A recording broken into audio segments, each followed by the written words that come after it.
আহারে আল্লাহ পাক রব্বুল আলামিন বলেন ফাআম্মাল ইয়াতীমা ফালা তাকহার ওয়া আম্মাস সাইলা ফালা তানহার। নবী, ইতিমদেরকে আপনি ধমক দিবেন না, গরীব মিসকিনদেরকে আপনি খালি হাতে ফিরায় দিবেন না। রাসূল করিম সাল্লাল্লাহু আলাইহি ওয়াসাল্লাম বলেন, যখন কোনো গরীব ইতিম মিসকিন তোমাদের দরজার মধ্যে আসবে, যদি তোমাদের কাছে থাকে তাহলে কিছু তোমরা দিয়া দিবা, না থাকলে তোমরা খালি হাতে ফিরাইয়া দিবা না। মাথার মধ্যে হাতটা বুলাইয়া দিবা, আল্লাহর বান্দা আমাদের ঘরে টাকা নাই, পয়সা নাই, দেওয়ার মতো কিছু নাই, মাফ করে দাও, আরেকদিন দিব। হাতের তালুতে যতগুলো পশম লাগবে ওই পরিমাণ সব আল্লাহ তাআলা আমলনামায় দিয়ে দিবে। বাস্তব একটা ঘটনা শুনলে আশ্চর্য হবে। এক আল্লাহর বান্দি বড় নেককার, বড় পরহেজগারিনী, ওই আল্লাহর বান্দি কোরআনে হাফেজা, কিন্তু বিয়ে হয়েছে একটা পোড়া কপালের কাছে, বদমেজাজের কাছে, ধনী পরিবারের কাছে বিয়ে হয়েছে। যদিও ধনী হয়, স্বামীটা বড় খারাপ, স্বামীটা বড় খারাপ।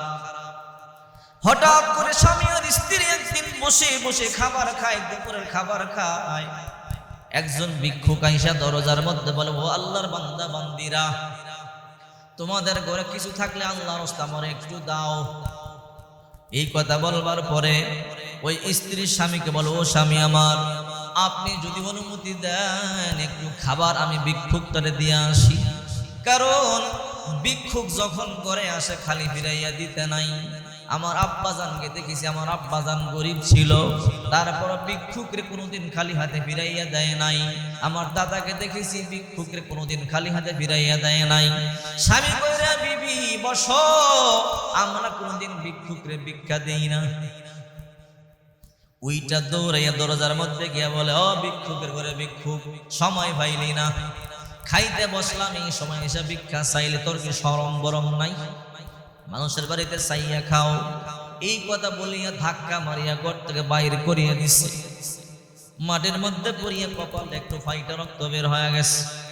ভিক্ষুক আল্লাহর দরবারে বদদুয়া দিছে, আল্লাহ আমারে গরিব বানাইছো, তারা দরজার মধ্যে আমি গেলাম, আমারে ভিক্ষা না দিবে, ভালো কথা ফিরাইয়া দিবে, আমারে মারলো কেন, ধাক্কা মারিয়া কপাল ফাটাইয়া দিল কেন? ওই ভিক্ষুক চোখের পানি সারিয়া সারিয়া বদদুয়া দিয়ে বলে, আল্লাহ তোমার দরবারে আমি বদদুয়া দিলাম, বিচার তুমি করবা। এইবার ভিক্ষুকটা চলে গেল। ভিক্ষুকটা যাওয়ার কিছুদিন পরে স্বামী আর স্ত্রীর মধ্যে ঝগড়া লাগা গেল। ঝগড়া লাগার পর ওই বদমেজাজ স্বামী স্ত্রীকে তালাক দিয়ে দিল। মেয়েটা চোখের পানি সারিয়া কান্না করিয়া করিয়া বাড়িতে চলে গেল। বাবা এই জায়গায় কে রে মা, কান্না করে করে চোখের পানি সারিয়া কেন আসলা? ও আব্বা জান, আমার স্বামী আমারে তালাক দিয়ে দিছে। বলে তাই নাকি? বলে হ্যাঁ। বাবা তো বড় মানুষ, বলে তুই টেনশন করবি না, চিন্তা করবি না, আল্লাহর উপরে ভরসা কর, আল্লাহ তাআলা তোকে একটা নেককার স্বামী মিলাইয়া দিবে। ওই মেয়েটা 1 বছর ধরে কোরআন তেলাওয়াত করে, তাহাজ্জুদের নামাজ পড়ে, জিকির আজকার করে, তাসবিহ তাহলিল আদায় করে। 1 বছর পরে একটা সম্বন্ধ আসলো, বড় ভালো মানুষ, মিডিয়াম পরিবারের, মোটামুটি ধনী মানুষ।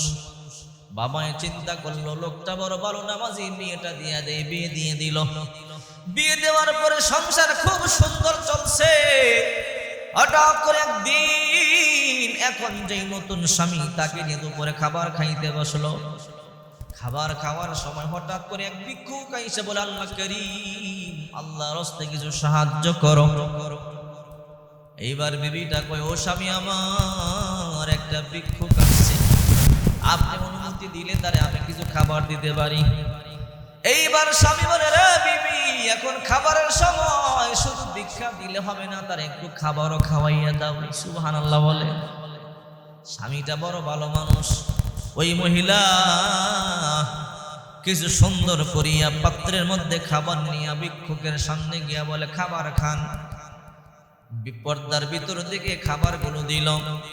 হঠাৎ করে ভিক্ষুক খাবার খাওয়া শুরু করে দিল। হঠাৎ করে বাতাসে পর্দাটা একটু ফাঁক হয়ে গেল। মহিলা তাকায়া দেখে ভিক্ষুক আর কেউ নয়, এ তো আমার আগের ঘরের স্বামী। ছিল ধনী কোটিপতি, এখন ফকির হয়ে গেছে। মহিলা বিছানার মধ্যে গিয়ে হাউমাউ হাউমাউ করে কান্না শুরু করে দিল। স্বামী বলে, কি রে বিবি, হঠাৎ করে চোখের পানিগুলো সারিয়া কেন কান্না করো? ও স্বামী আমার, আশ্চর্য এক কুদরত দেখলাম, আল্লাহর কুদরত দেখে আমি আশ্চর্য হয়ে গেলাম। কি কুদরত দেখলাম? ওই যে দরজার মধ্যে যে ভিক্ষুকরে খাবার দিলাম, এই ভিক্ষুকটা আর কেউ নয়, এই ভিক্ষুকটা আমার আগের স্বামী। কই, তোমার আগের স্বামী না বড় ধনী ছিল? বলে, হ্যাঁ ধনী ছিল, কিন্তু এখন ভিক্ষা করে কেন? বলে, আমি বলতে পারলাম না। এইবার স্বামী গিয়া দেখে আসলেই তো ওই আগের স্বামী। এইবার বিবি স্বামী কই, রে বিবি, একটা সত্য কথা তোমারে বলবো। কি বলে? বলেন। বলে, এতদিন পর্যন্ত গোপন রাখছিলাম, তোমারে বলি নাই। বলে, এই লোকটাকে তোমার আসলেই স্বামী? বলে, হ্যাঁ আমার আগের স্বামী। রে বিবি, তোমার আগের স্বামী তোমার তালাক দিল কেন? কারণটা কি? বলে, একদিন দুইজনে খাবার খাইতে বসছিলাম, এক ভিক্ষুক আইসা কিছু খাবার চাইছিল, আমি খাবার দিতে চাইলাম, আমার স্বামী ভিক্ষুককে ধাক্কা দিয়ে ফালাইয়া দিল। ওই ভিক্ষুককে ধাক্কা দিয়ে ফালাইয়া দেওয়ার পরে ভিক্ষুক বদদোয়া দিয়ে চলে যায়, আর আমাদের ঘরে অশান্তি শুরু হয়ে যায়। আমার স্বামী আমার ওই কেন্দ্র করে আমার তালাক দিয়া দেয়। বলে, বিবি রে, আশ্চর্য ঘটনা শুনবা। বলেন। বলে, ওই যে তোমার স্বামী ওই যে ভিক্ষুককে ধাক্কা দিয়া বের করে দিয়েছে, ওই ভিক্ষুকটা আর কেউ নয়, এই ভিক্ষুকটা আমি আজকে তোমার স্বামী। আল্লাহু আকবার। নদীর পার ভাঙ্গে ওপার ঘরে, এই তো নদীর খেলা। সকাল বেলার দনিরে তুই ফকির, সন্ধ্যা বেলা। সকাল বেলার দনিরে তুই ফকির, সন্ধ্যা বেলা। অনেকে অনেক ধনী ছিল, এখন ফকির, ঠিক মতো খাবার পায় না। নিজে দেখছেন ওরা আসেনি, এদের কারণে রাস্তা দিয়ে হাঁটতে ভয় লাগতো, এত পাওয়ারফুল ছিল। এই রাস্তা দিয়ে স্যান্ডেল পরে আসলি কেন? দেখোস না আমি বসে আছি, এমন ধম্ম করে কথা বলতো। ওই লোকের সন্তানেরা, আওলাদেরা এখন কষ্ট করে চলে, এমন আছে না নাই? এই সব কিছুর মালিক কে? এই জন্য রমজানুল মুবারক মাস, এতিম মিসকিন বাড়িতে আসবে, কাউকে ভিড়াবেন না, 10 টাকা করে হলো দিয়ে দিবেন, কারণ তারা এমনি এমনি আসে না। রমজান মাস বড় কষ্ট করে তারা হেঁটে হেঁটে রোজা রেখে আপনার আমার দরবারে আসে। 10টা টাকা হলেও এদের জন্য রাখবেন, কারণ এরা প্রতিদিন আসবে না। কথা বলেন ঠিক কি? আর এটাও তো হতে পারে এই রমজানই আমাদের জীবনের শেষ রমজান হইতে পারে। কি পারে? হতে পারে এই রমজান আমাদের জিন্দগির শেষ রমজান। গত বছর রমজান মাসে রোজা রাখছে, এই বছর তারা দুনিয়ায় নাই, এমন আছে না? আবার এই বছর আমরা রোজা রাখতেছি, আগামী বছর আমরা রোজা রাখতে পারি কিনা সেই গ্যারান্টিও তো নাই। আগামী বছর হায়াত পাই কিনা? কথা বলেন।